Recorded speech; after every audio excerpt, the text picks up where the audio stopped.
at 7.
Good evening, everyone.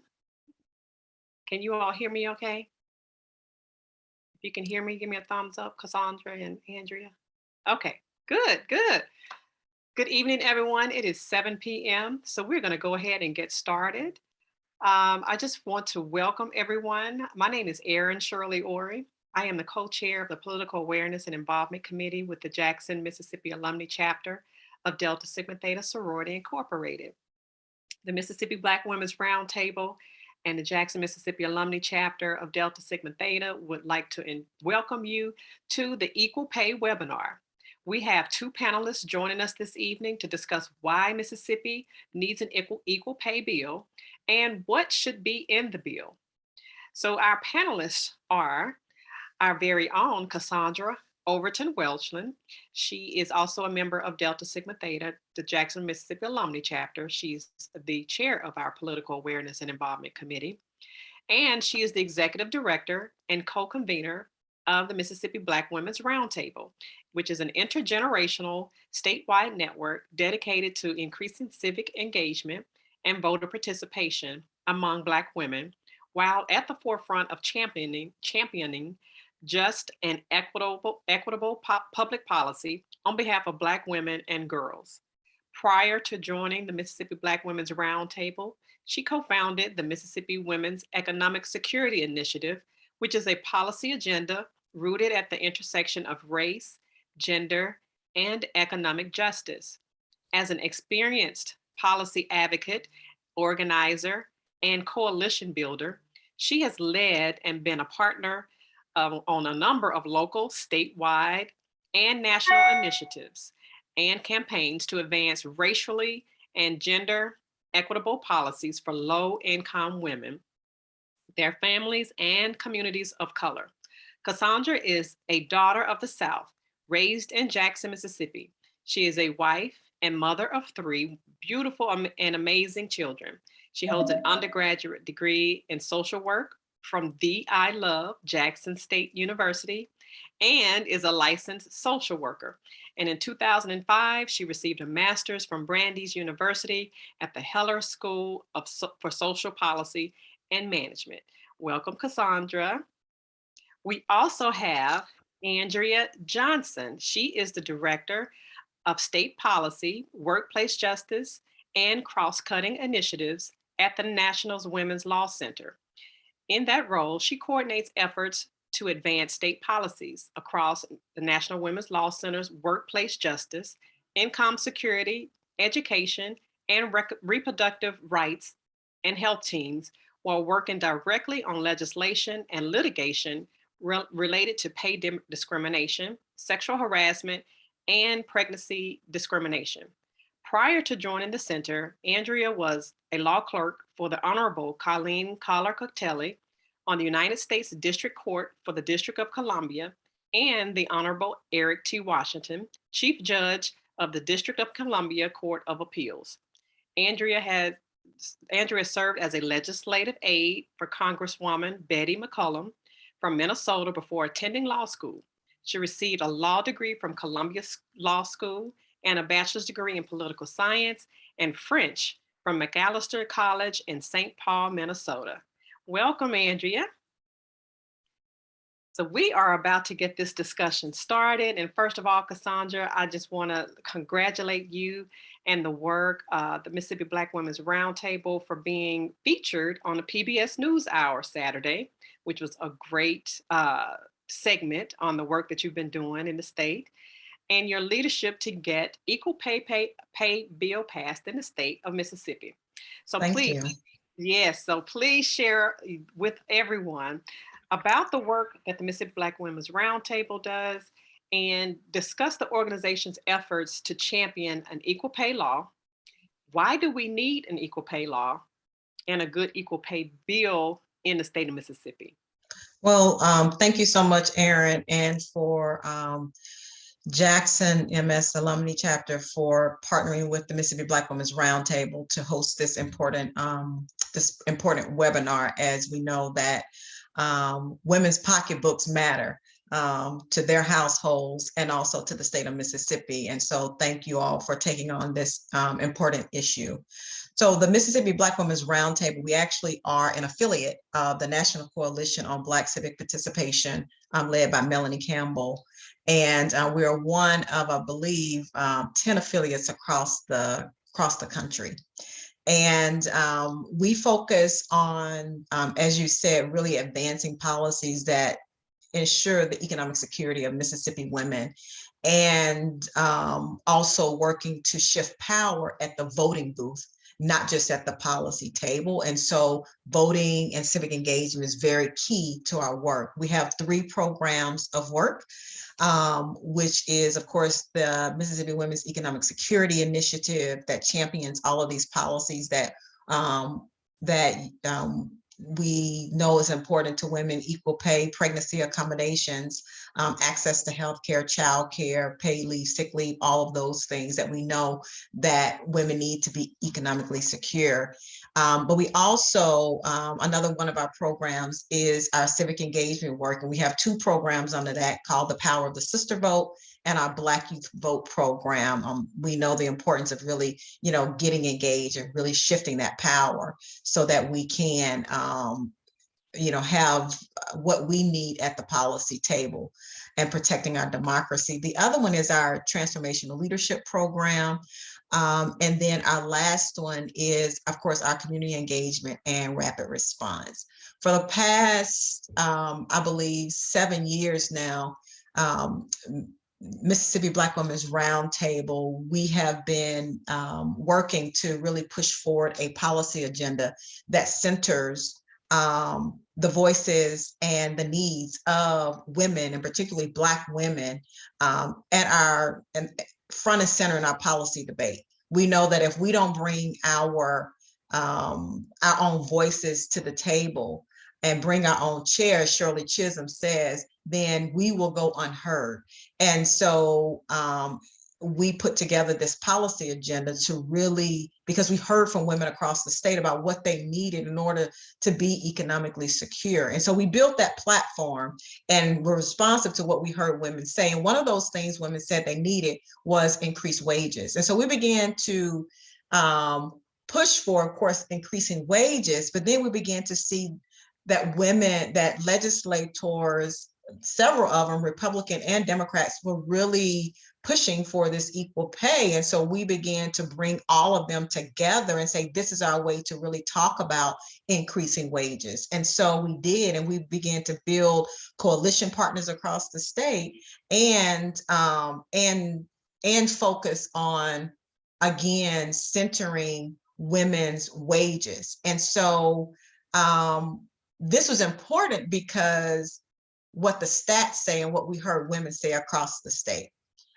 Women said they needed higher wages in order to put groceries on the table, to just save up for emergencies, to be able to have enough, and emergencies also, what we heard in the field, look also like preparing to leave a domestic violence situation, not just when natural disasters happen, but also having some money put away so when they get ready to leave, they have a little bit of a nest egg. And so the data reveals that women across the state of Mississippi are half the workforce, with 2/3 of the minimum wage earners, and Black women are 8 out of 10. 8 out of 10 of those women are breadwinners in their households. That's pretty significant. And the poverty rate among women, particularly Black women, is again pretty significant, particularly those led by led by women who are heads of households. And we know that's what poverty is concentrated in. It's in those households. And as we begin to look deeper, Mississippi was the only state without an equal pay law. And at this point, what was happening was that women make 56 cents on the dollar compared to white non-Hispanic men. And so that means that Black women are losing over the course of a year over $20,000. Well, we all know we can use $20,000 over the course of a year. And if y'all could be on mute, I would say take yourself off mute and say amen. So maybe you can just chat that and just say amen, you agree. We all could use $20,000, right? And so that's $20,000 that can go to pay for healthcare, that can pay for medicines. Some insurances don't cover everything, as we know. That can go paying for childcare, and we know how significant that has been. And the pandemic has really uncovered the necessity for childcare, and so that can go towards paying for rent, and so that is a lot of resources that women are losing over the course of a year. And we know that it doesn't matter, what her occupation is. It doesn't matter what her education is. The gender wage gap just still exists. And so again, if Mississippi was to have an equal pay law, from our research, and we partner so well with Andrea, and I'm so glad she's here with us because she's been in this fight with us since the beginning, the National Women's Law Center. And so we learned through this research that $4.15 billion would go back into the state economy. It will cut the poverty rate in half and the child poverty rate by a third. That is significant. That is huge. And so it doesn't make sense that we don't have an equal pay law. And so here we are now, 7 years down the road, and we are still saying Mississippi needs an equal pay law.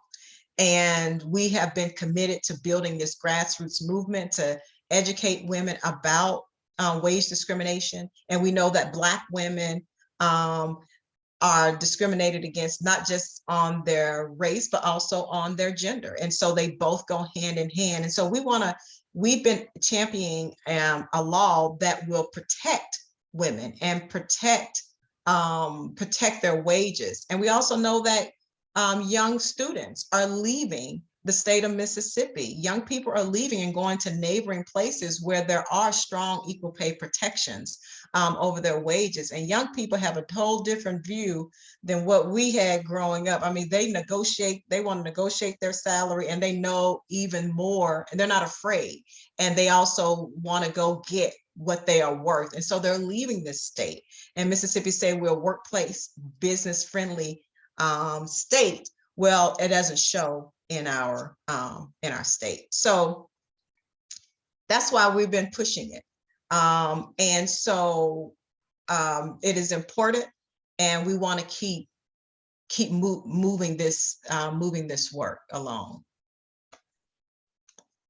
So thanks for all of that good information. And I failed to mention to everyone on the webinar, if you have any questions or comments, feel free to put it in the chat, and we can share that with the panelists.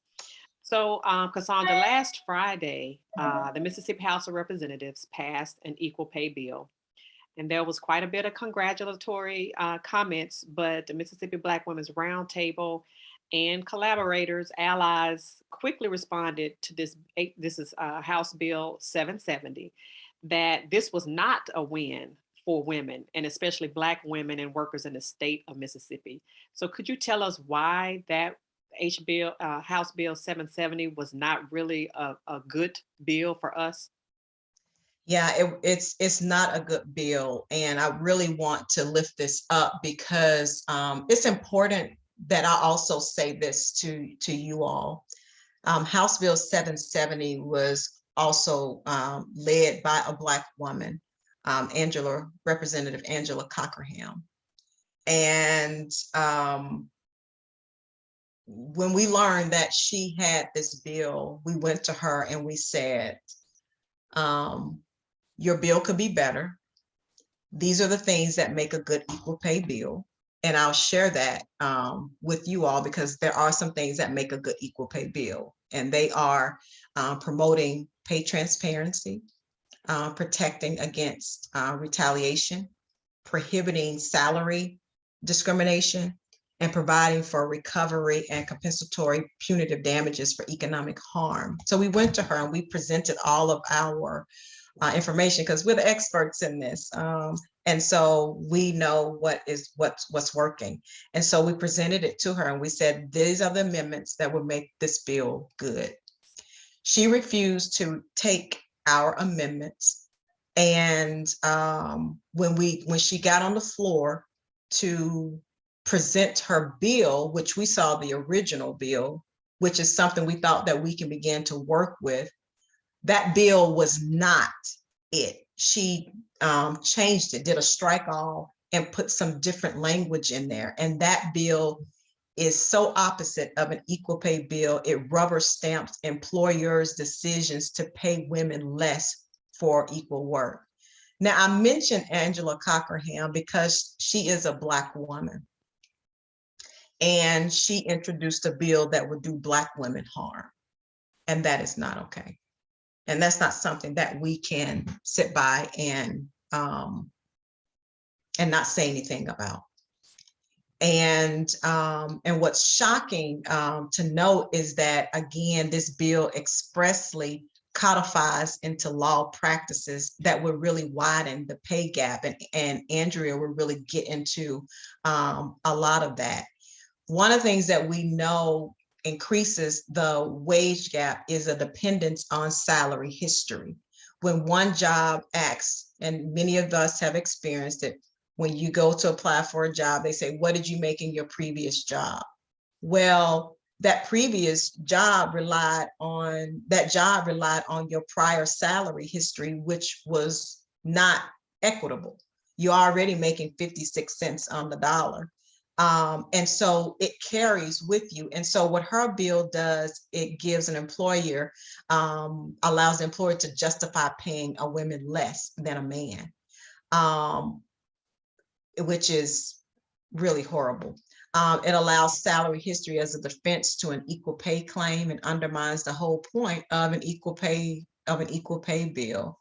Again, we're pushing for a ban that will, ban salary history. There are 16 states that are already doing this. And so what's more is that the bill will allow employers to pay a woman less than a man doing the same job for reasons that we know are in fact-based, sex-based and discriminatory. So for instance, it will allow, one of the things in her bill says continuity of employment history. And so basically what that means is that it'll be okay to pay a woman less because at some point in her employment history, she had a gap in time that she worked. So that could be taken off because she had a baby, or that could be she needed childcare and had to take off because there was no childcare, or she's a caregiver for her mother. And so it gives an employer an opportunity to use those as a way to discriminate against her. Like, that is wild, and that is, problematic. And so her bill went from not so good to really bad. And because it happened so quickly on the floor, she didn't give people opportunity to look at the bill. Some of our legislators and our allies didn't have chance to respond and thought they was voting on something good, and it wasn't good at all. And so for us, we know that we can't support a bill because there's nothing equal about this bill. This is only in name only and in symbolism, and women don't need symbolism. We really need a bill and a law on the books that really gets money back into our pocketbooks. Okay, so there are questions in the chat, but I want to bring Andrea in the conversation before I read those questions. So, Andrea, the National Women's Law Center has been a partner with the Mississippi Black Women's Roundtable on this issue for the past 7 years, and you've helped to bring along other allies. So first, tell us about the work of the National Women's Law Center. So thanks so much for having me here this evening.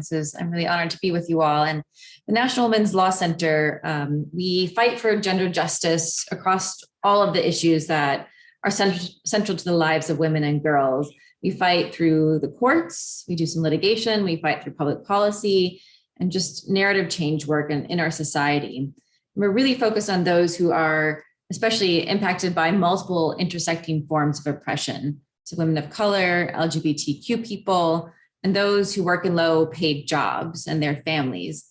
We work really all across the country, especially myself, when my focus is on state policy, and I've been really honored to work with Cassandra on the Mississippi Black Women's Roundtable for many years now, and really leading the charge around an equal pay bill and making sure that our economies work for all of us. And it's been really inspiring to work in collaboration with you and just see the innovative organizing going on in Mississippi and bring that to other states, let them know about that, and the Power the Pocketbook campaign, and just the way that people are talking about wages here and a way that really resonates at a gut level with folks has been really powerful, and hopeful that we can finally get an equal pay law, a good one that actually would make a difference and not harm people across the line this year, because Mississippians literally cannot afford to wait any longer.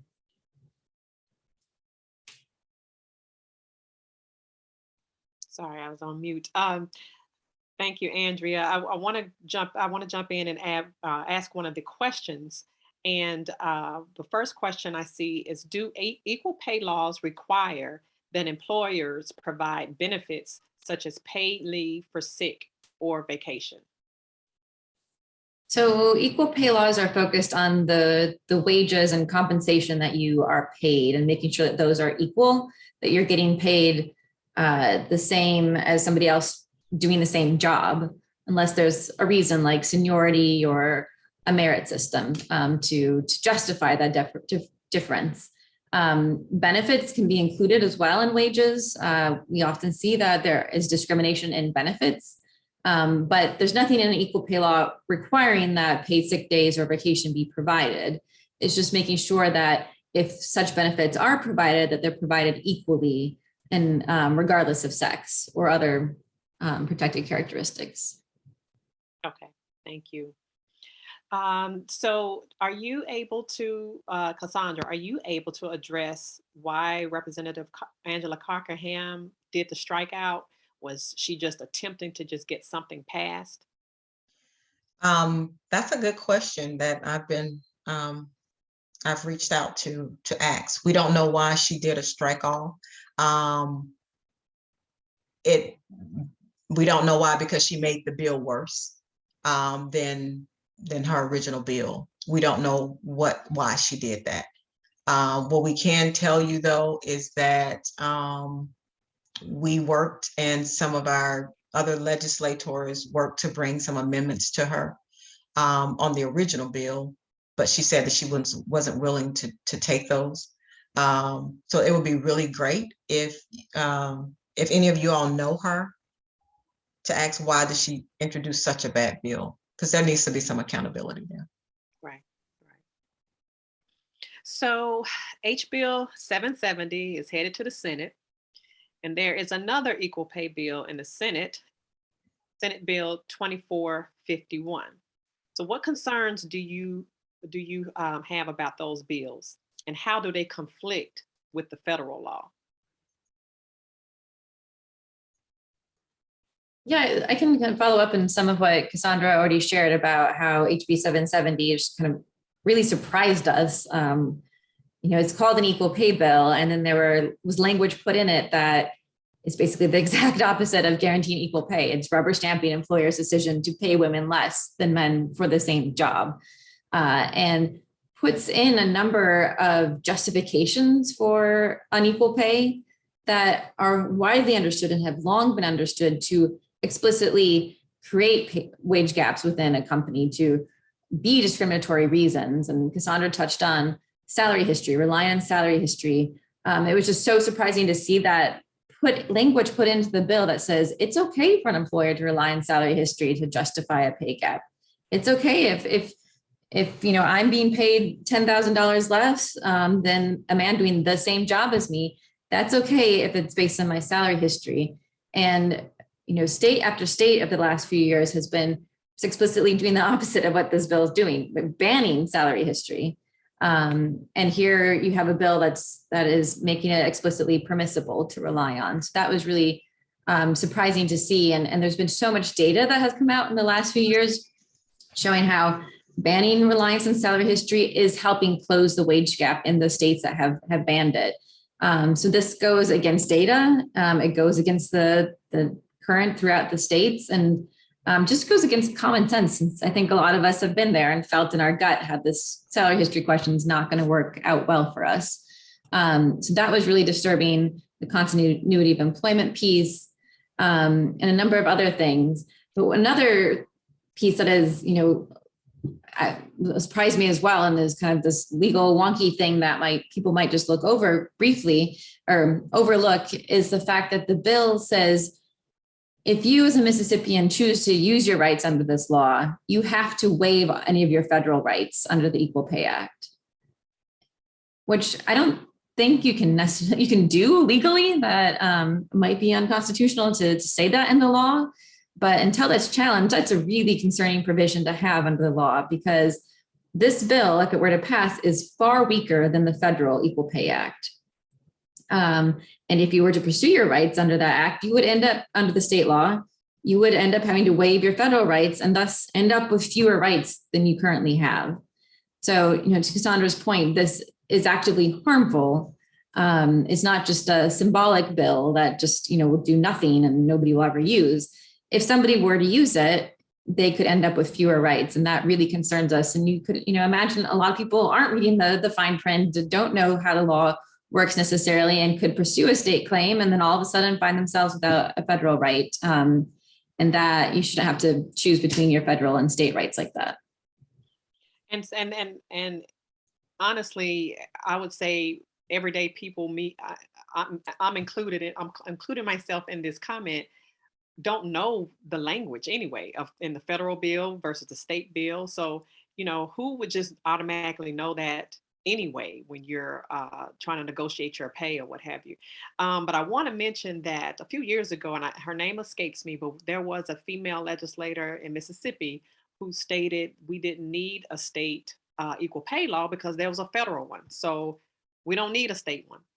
And that was just her. And it surprised me as a female that she would not advocate for a state equal pay bill. But her argument was, well, there's a federal one there. We don't need one.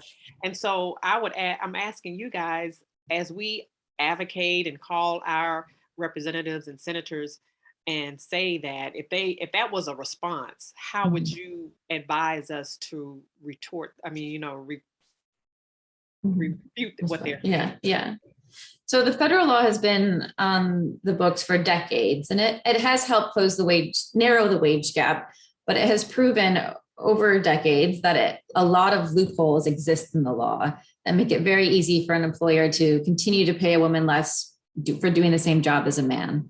Many, many loopholes. And so it's really important for states, and we've seen states taking the lead over the last few years to put stronger laws on the books than the federal laws that don't just copy paste the same loopholes, but laws that actually address those loopholes and create a law that will actually help employees and also, frankly, help employers, something that's clear as to what they need to do to comply.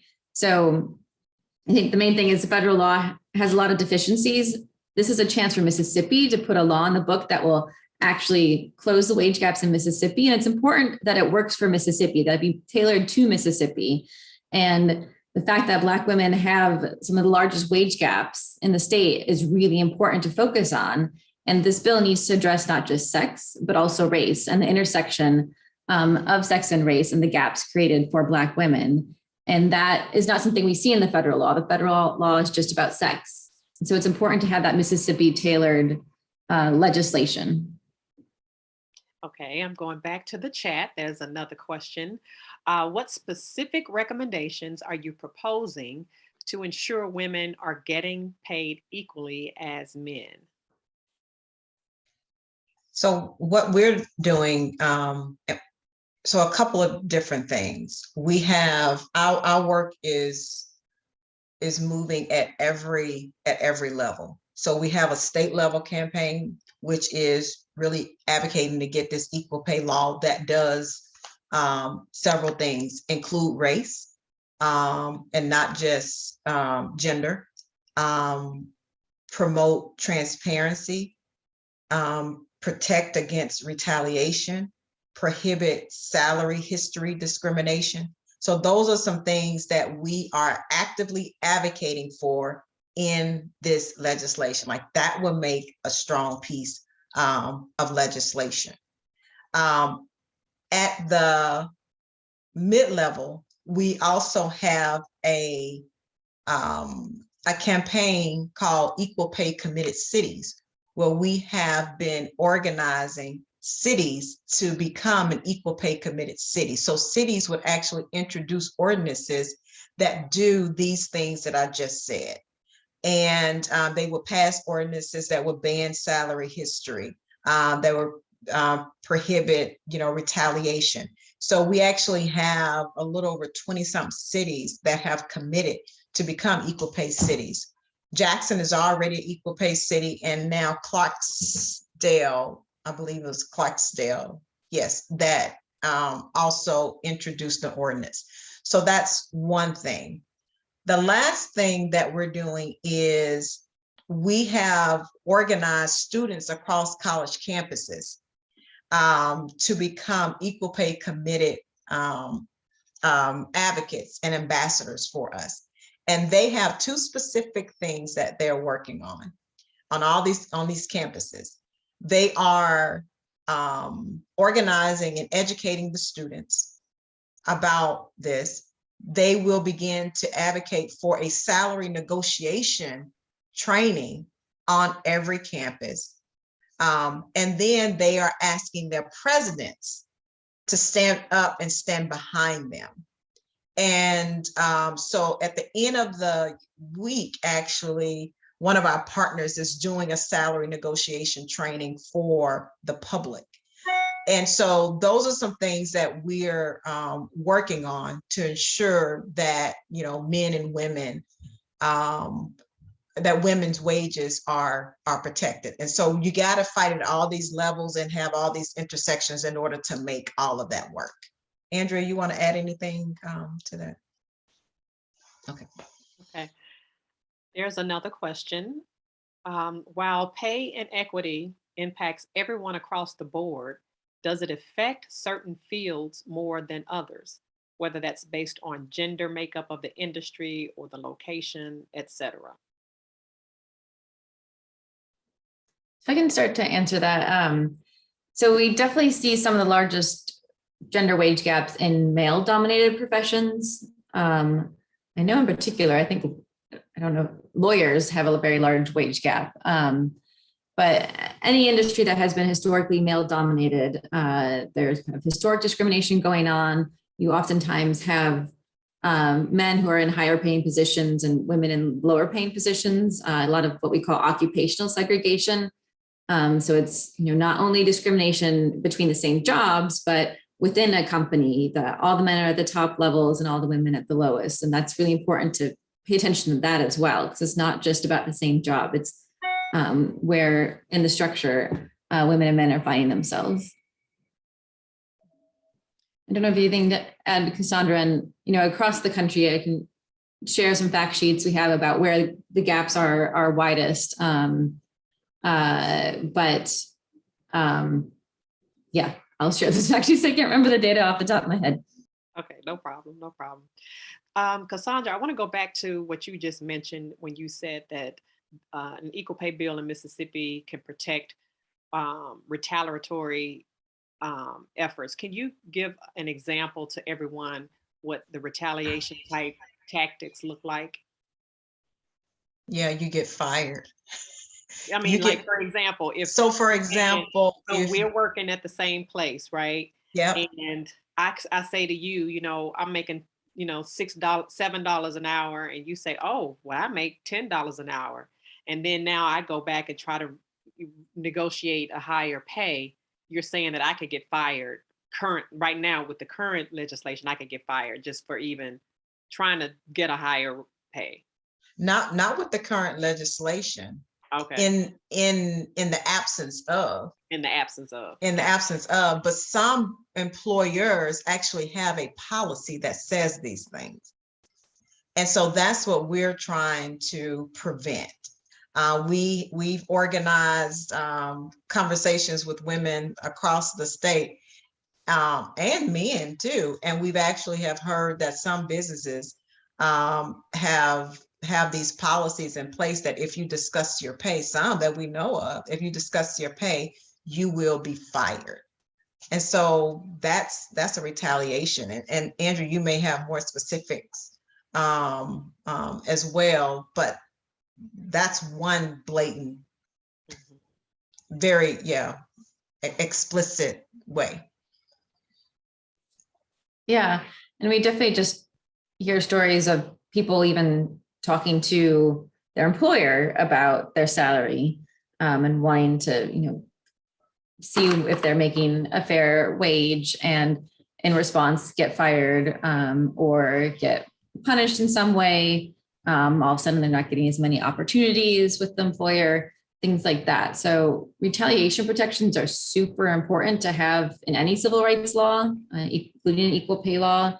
And I know that the HB 770 had a very limited protection. I think it was written into the law that you're protected from retaliation, but there was no way to enforce that right. So a right is only as good as its remedy. In the Senate bill, there is no retaliation protection at all. So that's very concerning. That's kind of a bedrock piece of any law that we need to see in there, because otherwise you're going to be chilled from exercising your rights, and it will just be kind of a toothless law. I think the other part of this, and Andrea, we can speak to this, is the other part of, and I want to say this. We had the Mississippi Black Women's Roundtable and our allies actually have a bill that will work, that has already been introduced in both the House and the Senate. However, as of right now in the House, that bill is not coming out of committee from what we can tell. And it's a really good bill. The Senate bill as of right now none of those bills have come out of the bad one, nor the good one has come out of committee. We don't expect that the good one will come out of committee. And so I just want to say that, like, there was a bill that could have actually been pushed forward for folks to vote on. But in 770, and Andrea, you can help me with this language, is her bill particularly, I believe, it limited the amount of years in which you can bring a claim. Can you talk about that? And I may not be saying it quite right. So I think both the House and the Senate bill provided 2 years to bring a claim, an equal pay claim, to go to court and enforce your rights. What was missing, though, is language that specifically says that clock for how much time you have is triggered every time you're paid a discriminatory paycheck. And that is super important language that Lilly Ledbetter from neighbor next door, Alabama, fought for, and all the way up to the Supreme Court. Supreme Court shortchanged her once again and did not allow her to bring a claim because she didn't know that 20 years prior, her employer had made a decision to pay her less. She only knew it 20 years later when she finally found out about her pay, but all those 20 years she was being paid a discriminatory paycheck. And so what President Obama did was pass the Lilly Ledbetter Act saying every discriminatory paycheck restarts your clock. Because fact of the matter is, it's really hard to figure out as an employee, how your pay compares to somebody else, why your employer made a decision to pay you more or less, that there's really a black box around that. And so to have the clock only start once you knew or should have known about it, when an employer made a decision kind of in this black hole, that's a really difficult to meet clock for so many people. And it's really hard, even once you are aware, to kind of amass all the evidence you need to bring a claim, to find a lawyer. I mean, especially if you're being paid lower wages, your priority is to put food on the table for your family, to then think about bringing a claim. 2 years from the date, the employer made the act is a very short time. And so we need that language that we have under the federal law that restarts it with every paycheck. And frankly, the federal law should be kind of seen as the baseline. Like, each state needs to do as good as the federal law, but really needs to go beyond and think about their workforce and the needs of the workforce and tailor it to their state. And we need to see that language as a baseline in Mississippi's law too. And I just wanted to add, with Senate Bill 2451 that Bryce Wiggins is introducing too, one of the things that's in his bill is that he puts the burden on the plaintiff, on the woman, to prove that she has been discriminated against. That's pretty bad. And that's not even in the federal law. And so he's, again, making the state bill worse than the federal bill. And so that means that if she brings a claim, she has to prove that she's been, discriminated against. And we already know that's already difficult to do. Oftentimes you don't know that your wages are being discriminated against.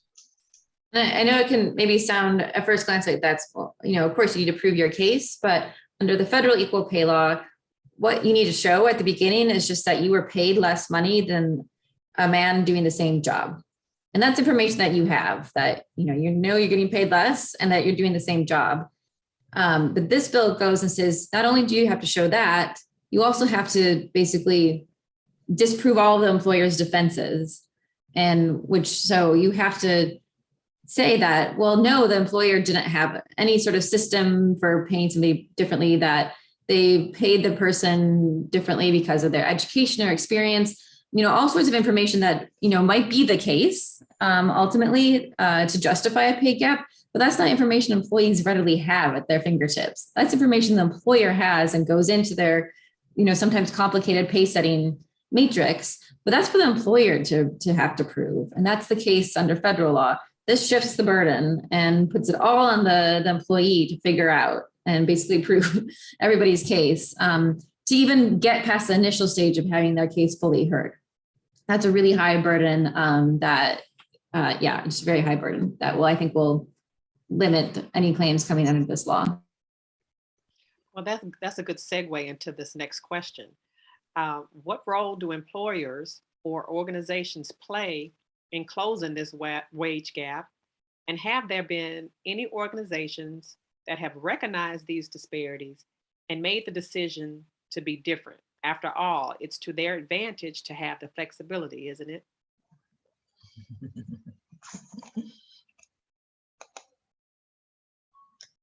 Yeah.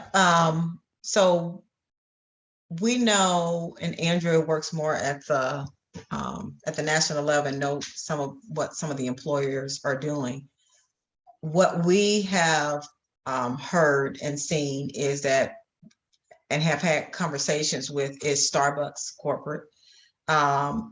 There's work to be done still, but we know that Starbucks has been working to, close those wage gaps, and have had some successes in there.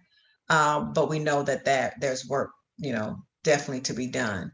I don't know of any Mississippi employer that is actively doing it. I do know that, but I will say though that we look at cities as employers.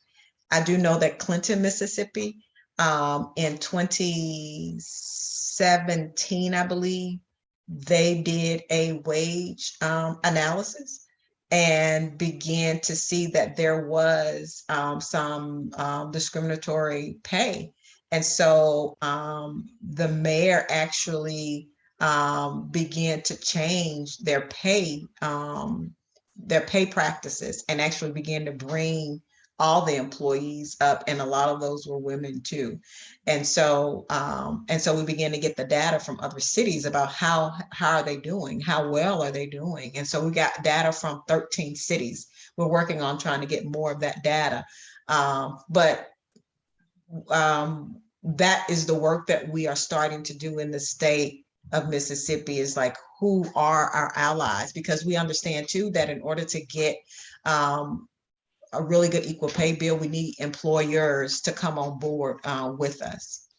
And I can share that one trend we've seen across the country is employers proactively and voluntarily banning the reliance on salary history. Just stop asking that question in their hiring process. But what's important to note is that that trend really began after Massachusetts passed its law, its equal pay law, its own state equal pay law, banning reliance on salary history. And so it's been, and then, more states have started to join them. And that movement of states banning this, I think, has really inspired employers to say, okay, let's do this. Let's proactively address this issue. And so I think a state law can play an important role in kind of setting out a roadmap for employers of, this is what needs to be done to close wage gaps in your company. And so that's kind of what we've seen in other states. So here's one other question, and it is, what reasons, if any, that employers give for pay inequity?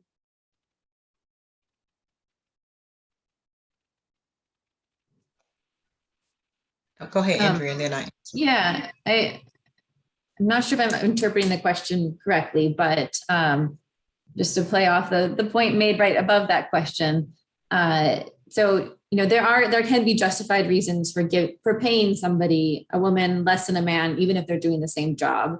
And under the federal law, that includes things like seniority, a seniority system. This person's been working for the company for longer, a merit system, or a system that measures earnings by quantity or quality of production. Those are kind of the three main things that are seen as like neutral, usually objective factors that employers can rely on to have a wage gap. And going quickly back to the Senate bill, it requires the plaintiff to kind of prove all those things. But those are things that employers can rely on. There's also this factor other than sex, like any other factor other than sex they can come up with. And that's kind of a massive loophole under the law, which HB 770 then makes even larger by specifically enumerating things that employers do often rely on to supposedly justify a wage gap, like salary history. That is a common thing we still hear of, like, well, I was paying Andrea less than Joe because her prior salary was lower. And a lot of employers still think that is a neutral, objective reason to pay somebody less for doing the same job. But as Cassandra's laid out, as I think so many of us understand, it isn't. It is deeply impacted by discrimination in the market. And it just forces people to carry pay discrimination from job to job. So that is a justification that we need to kind of put the lid on, because it just creates pay gaps. And to me, that makes no sense to just base someone's pay based on what they were doing before they came to your job. So if I am an employer and I'm hiring certain people, I would think that all of these positions have a set rate, right? So I would think that just because someone came from a different job and they had lower pay, I don't see how that, I mean, I know, I hear what you're saying, but I don't see why there's justification. Oh, they've been making, $7 all the time. So that's why I'm going to keep paying them $7. Although the position I'm hiring for can pay $8. Mhm. Right. So Yeah, it's like, so you're just going to keep paying them that less because that's what they've been accustomed to? That doesn't make Mhm. sense. No, you should pay somebody for the job Right. that you're hiring them into, not because of what somebody else happened to pay them. Correct. But yeah, the bill has other factors in it that I think, historically we've kind of accepted, but when you really sort of peel back the layers, you realize how discriminatory they are. One other thing the bill says is it's okay to rely on negotiation skills as a reason to pay a woman less than a man. And there is study after study that shows that in negotiations, even if the man and the woman are doing saying the same things, doing equally good, employers perceive women negatively compared to men in negotiation. We're seen as greedy, not being a team player when we negotiate. Women also tend to ask for less than men in a negotiation, even if they're equally qualified.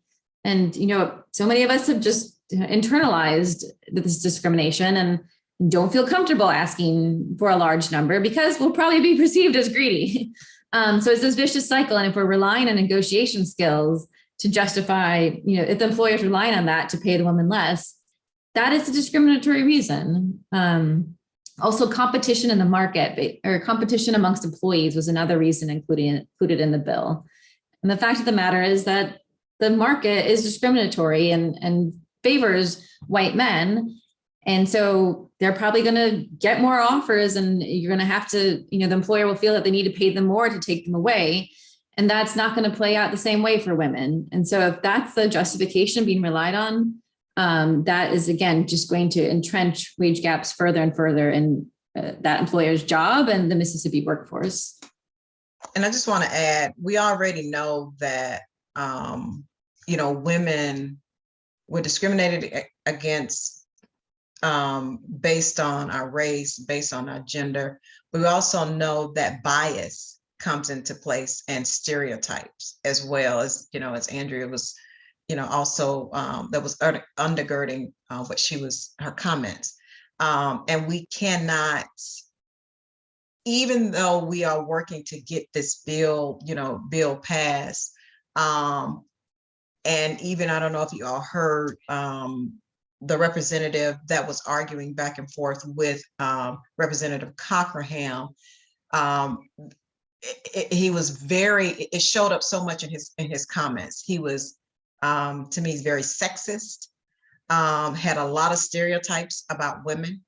And we know that shows up in our jobs is the biases and the stereotypes. And so those things contribute to, the wage gap. And because we are Black women, and we also know the history in this country with Black women's labor, all of those things, and when our labor hasn't been valued, even though our backs have built this country, right? So all of those things go into developing, playing into the wage gap, into the racial and race wage gap. And so I just wanted to just even more let that sit with us. And that's why so much we have to fight, because we can't control what people control their biases, but what we can do is stand for the truth and advocate and advocate for a law that is just and right for us. And I don't care what you think about me, but we are going to put a demand on the power so that we can get what we want. And that's what we are doing.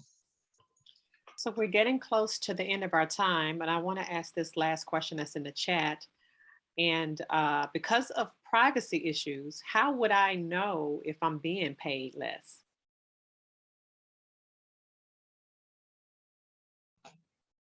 So I just have a story. And Andrea, they, work to litigate some of this and can talk a little bit more about maybe some of their findings.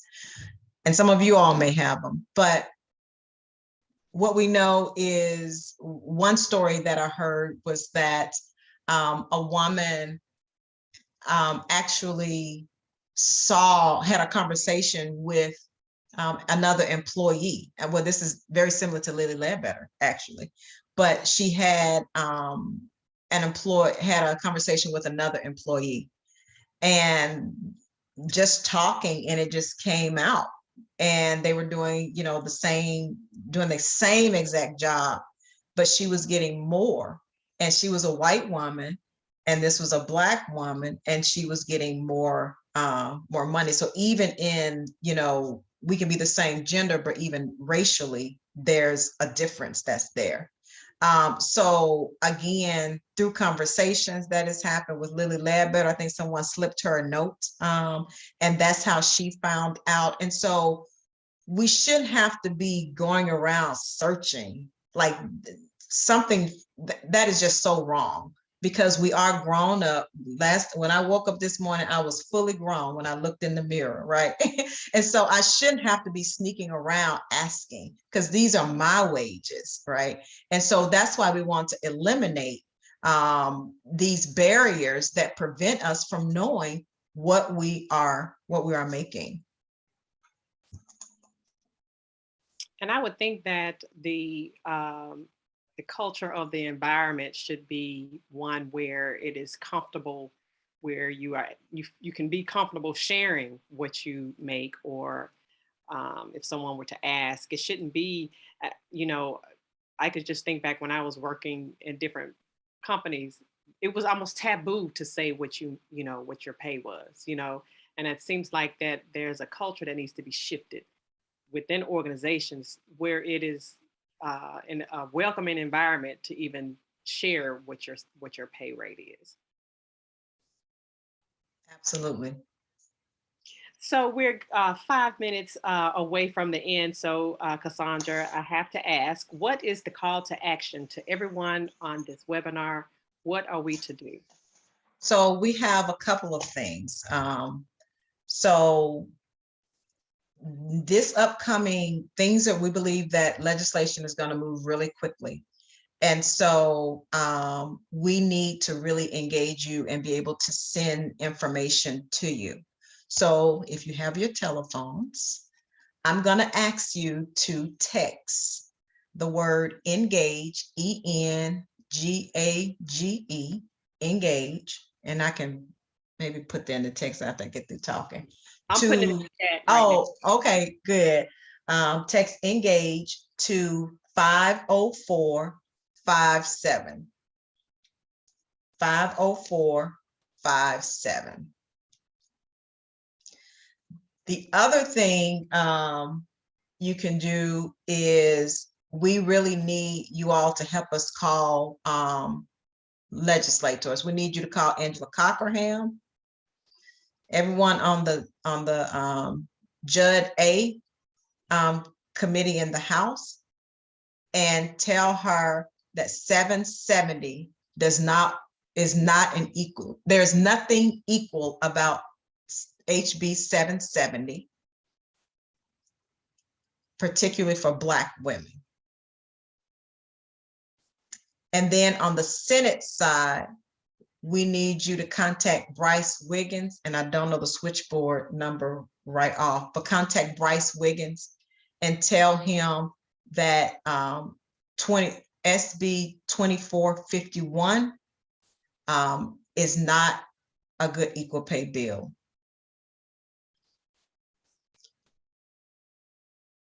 So text to engage. We need you to call Bryce Wiggins and those on his committee and tell him that his bill is not a good bill. And this upcoming Thursday, we're actually having a press event. We're actually having our Equal Pay Matters to Women's Pocketbooks Advocacy Day at the Capitol. So we're actually delivering, and JMAC was a part of helping to donate purses. We're actually going to have our Advocacy Day at the Capitol on Thursday. We're having a press conference at 9:30. If any of y'all want to come and show up, we're going to be outside. You're more than welcome to do that. We will be live streaming it on MSBWR's Facebook page. So you can go to our Facebook page at MS_BWR.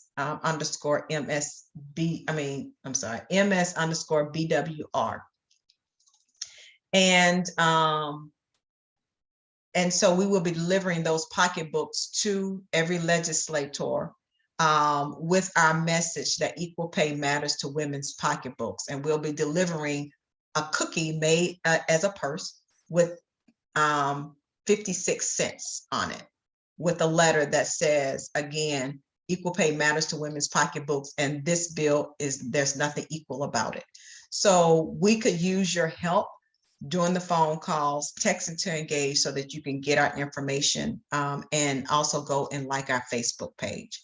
So those are some immediate things that you can do. Invite us to talk to your small groups as well. If you got a mayor, wherever you live, please call us. We want to come to your city so that we can get your city to become an equal pay committed city. So we got a lot of actions.